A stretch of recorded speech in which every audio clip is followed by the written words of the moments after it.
Bismillahirrahmanirrahim. Assalamualaikum warahmatullahi wabarakatuh. Alhamdulillah rabbil alamin. Wassalatu wassalamu ala asyrafil anbiya'i wal mursalin wa ala alihi wa ashabihi ajma'in. Amma ba'du, ikhwani wa akhwati fillah rahimani wa rahimakumullah. Insyaallah pada kesempatan kali ini kita akan lanjutkan kembali pelajaran bahasa Arab kita dari buku Perkenalan dengan Bahasa Arab. Ya, sebelumnya kita sudah membahas tentang kata dan pembagiannya. Ya, bahwasanya kata dalam bahasa Arab terbagi menjadi tiga, yaitu isim, fi'il, dan huruf. Kita juga sudah membahas tentang kaidah penulisan kata ya, saat nanti dimasukkan ke dalam kalimat. Dan sekarang sebelum kita belajar menyusun kata menjadi kalimat, ada pembahasan penting yang harus kita ketahui agar kita nanti bisa menyusun kalimat dengan benar ya, sesuai dengan kaidah bahasa Arab. Atau buka halaman 21 bab 5 mengenal 5 kelompok isim. Jadi sekarang kita fokus di isim terlebih dahulu ya. Untuk huruf dihafalkan, fiil juga dihafalkan ya. Huruf dan fiil yang sudah diberikan di buku ini hendaknya untuk hafalkan. Ya, untuk fiil nanti kita lebih detailnya itu kita akan bahas dalam ilmu shoraf. Dan sekarang kita akan fokus pada isim terlebih dahulu. Bab 5 di sini akan kita pelajari ada 5 kelompok isim. Ini 5 kelompok isim ini bukan kedudukan isim ya, bukan kedudukan isim atau posisi isim dalam kalimat.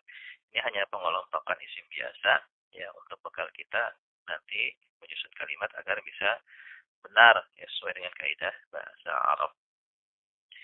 Ada 5 kelompok isim yang penting untuk diketahui agar kita bisa membuat kalimat dengan baik dan benar. Yang pertama itu isim ghairu munsharif ya, isim al-ismu ghairul munsharif, yaitu isim yang tidak menerima tanwin. Isim ghairu munsharif itu ada istilah lain, ada juga menamakan isim al-ismu ladzi la yansharif, ada juga menamakan isim ghairu munawwan. Ya, tapi di sini kita gunakan istilah isim ghairu munsharif, yaitu isim yang tidak menerima tanwin. Loh, kenapa tidak menerima tanwin? Padahal kan isim cirinya apa? Kalau nggak dikasih alif lam, harus ditanwin. Dan ini kaidah penulisan isim yang antum harus ingat. Ya, kalau nanti antum menuliskan isim, kalau nggak antum kasih alif lam, maka antum harus tanwin. Itu kaidahnya. Tapi ternyata ada beberapa isim, ya, yang meskipun tanpa alif lam tetap nggak boleh ditanwin, yang dikenal dengan istilah isim ghairu munsharif. Ada beberapa illat atau alasan ya. Ini istilah penting juga ya. Illat itu alasan. Ketika kita membahas isim ghairu munsharif, nanti yang dibahas adalah illat. Ada beberapa illat atau alasan yang menyebabkan sebuah isim tidak boleh ditanwin, ya, tidak menerima tanwin. Ada sekitar 12 alasan. Tapi di sini diberikan hanya 2 alasan saja ya untuk pemula. Yang pertama itu nama wanita. Ya, jadi nanti kalau kita membaca nama wanita itu nggak boleh ditanwin. Contohnya misalnya Khadijatu, Aisyatu, Zainabu, Maryamu. Tidak boleh kita baca misalnya Maryamun. Nggak boleh. Kenapa nggak boleh? Karena dia termasuk isim ghairu munsharif. Terus kalau ditanya lagi apa ilatnya? Karena nama wanita. Kemudian ilat yang kedua, nama laki-laki yang berakhiran ta marbutah, seperti misalnya Hamzatu, Talhatu, Muawiyatu, Usamatu. Ya, nggak boleh kita baca Usamatun.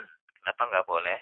Karena termasuk isim ghairu munsharif. Apa ilatnya? Nama laki-laki berakhiran ta marbutah. Kemudian yang ketiga, ilat yang ketiga yaitu nama yang berakhiran alif nun. Ya, nama laki-laki yang berakhiran alif nun, misalnya Ridwanu, Marwanu, Salmanu, Utsmanu. Tidak boleh kita baca Utsmanun. Kenapa nggak boleh? Kenapa? Karena termasuk isim ghairu munsharif. Apa ilatnya? Nama yang berakhiran alif dan nun.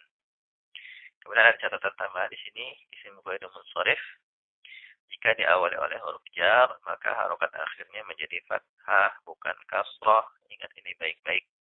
Nah, ini diantara manfaat kita mengenal isim ghairu munsharif. Manfaatnya yang pertama, ya, kita bisa membaca kata itu dengan benar. Jangan sampai kita membacanya dengan tanwin. Itu manfaat pertama, bisa membacanya dengan benar. Kemudian manfaat yang kedua, ya, kita bisa memberi harokatnya dengan benar ketika dia dimasuki oleh huruf jar. Kalau isim pada umumnya ketika dimasuki oleh huruf jar atau diawali huruf jar, maka harokat akhirnya adalah kasroh. Seperti misalnya masjidun, kita masukkan min, jadi min masjidin. Karena fungsi huruf jar adalah ya menjadikan isim yang terletak di depannya menjadi berharokat akhir kasroh. Tapi pengecualian untuk isim ghairu munsharif. Ketika diberi huruf jar di awalnya, maka harokat akhirnya itu adalah fathah, bukan kasroh. Ya, ingat ini baik-baik.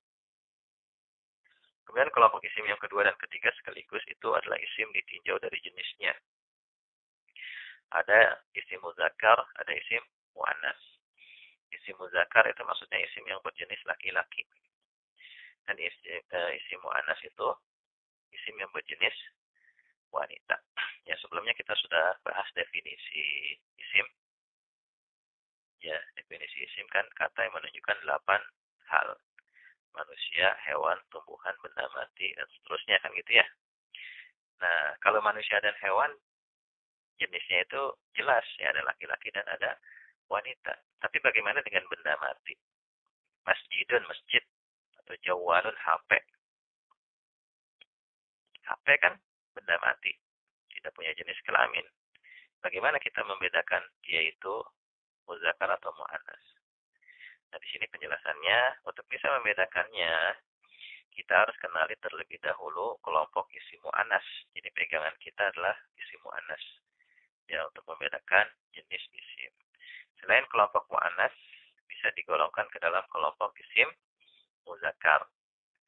Ya, yang termasuk kelompok isim muannas dalam bahasa Arab adalah sebagai berikut. Yang pertama itu manusia atau hewan yang berjenis kelamin wanita. Ya, ini untuk berlaku untuk wanita dan untuk manusia dan hewan. Seperti misalnya imra'atun wanita, itu jelas mu'annas. Bintun anak wanita mu'annas. Baqaratun sapi betina mu'annas. Naqatun unta betina mu'annas karena punya jenis kelamin. Ummun ibu juga mu'annas karena berjenis kelamin wanita. Kemudian yang kedua, ya nama yang digunakan untuk wanita. Ini masuknya mu'annas. Khadijatu, Aisyatu, Zainabu, Maryamu. Ya. Dan yang ketiga ini yang paling penting, ini berlaku untuk isim secara umum, yaitu isim yang berakhiran tak marbutah. Seperti misalnya mim sahatun penghapus, maktabatun perpustakaan, jawalatun sepeda motor, sayyaratun. Ini semua dikelompokkan ke dalam isim muannas. Alasannya apa? Karena berakhiran tak marbutah. Berarti kalau jawalun HP muzakkar apa muannas? Jawabannya muzakkar. Kalau ditanya alasannya, karena bukan termasuk kelompok mu'annas. Bukan manusia atau hewan berjenis kelamin wanita, bukan juga nama wanita, bukan juga berakhiran tak marbutah, maka dia muzakkar. Ya. Catatan, nama laki-laki yang berakhiran tak marbutah tetap digolongkan ke dalam kelompok isim muzakkar. Ya, hamzatu meskipun ada tak marbutahnya tetap dianggap muzakkar. Itu pembahasan isim berdasarkan jenisnya. Sekarang kelompok 4 dan 5 isim ditinjau dari kejelasannya. Ada isim nakirah dan isim ma'rifat. Isim nakirah itu isim yang menunjukkan bendanya belum tertentu, masih umum. Sedangkan isim ma'rifat adalah isim yang menunjukkan bendanya sudah tertentu, jelas benda yang dimaksud. Ya, contoh misalnya kalau saya katakan aku melihat seorang laki-laki. Ya, aku melihat seorang laki-laki di pasar. Seorang laki-laki itu masih umum. Orang masih belum mengetahui siapa orang laki-lakinya yang dimaksud itu. Itu namanya isim nakirah. Nah, supaya dia menjadi ma'rifat dalam bahasa Arab itu diantaranya caranya dengan kita kasih nama. Ya.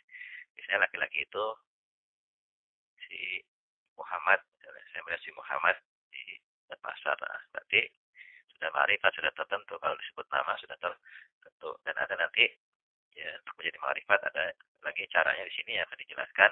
Cara membedakannya ialah dengan terlebih dahulu kita mengenali kelompok isim ma'rifat. Jika termasuk ke dalam kelompok isim ma'rifat, maka bisa dimasukkan ke dalam kelompok isim nakirah. Jadi untuk bisa membedakan isim ma'rifat dengan isim nakirah, yang jadi pegangan kita adalah isim ma'rifat. Menurut orang Arab, yang termasuk ke dalam kelompok isim ma'rifat adalah nama orang, nama kota, atau nama negara. Ya, seperti Muhammadun, Jakarta, Indonesia, itu masuknya ma'rifat. Karena ketika disebut nama orang, nama kota, nama negara itu kan sudah tertentu. Ya, benda yang dimaksud sudah tertentu. Ya. Kemudian yang kedua, ini yang paling penting ya, yaitu isim yang berawalan alif lam. Nah, dari sini kita tahu tuh bedanya isim yang ada alif lamnya atau yang tidak. Ya.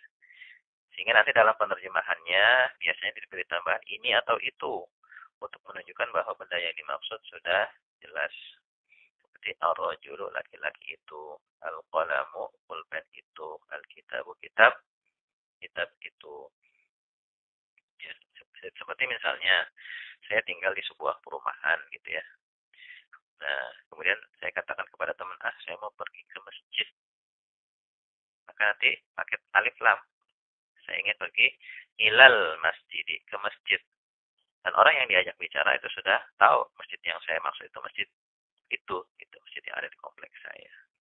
Tapi kalau saya mengatakan saya akan pergi ila masjidin, ke masjidin, ke sebuah masjid, itu saya tidak tentukan masjid yang mana.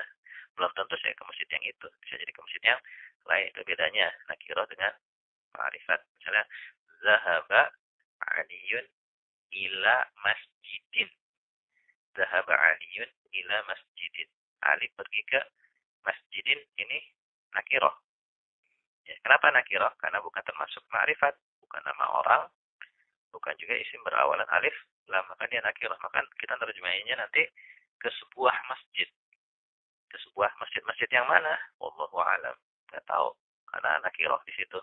Tapi kalau dikatakan zahaba aliyun ilal masjidi, ke masjid itu, maka masjid yang dimaksud sudah tertentu ke masjid itu, bukan ke masjid yang lainnya.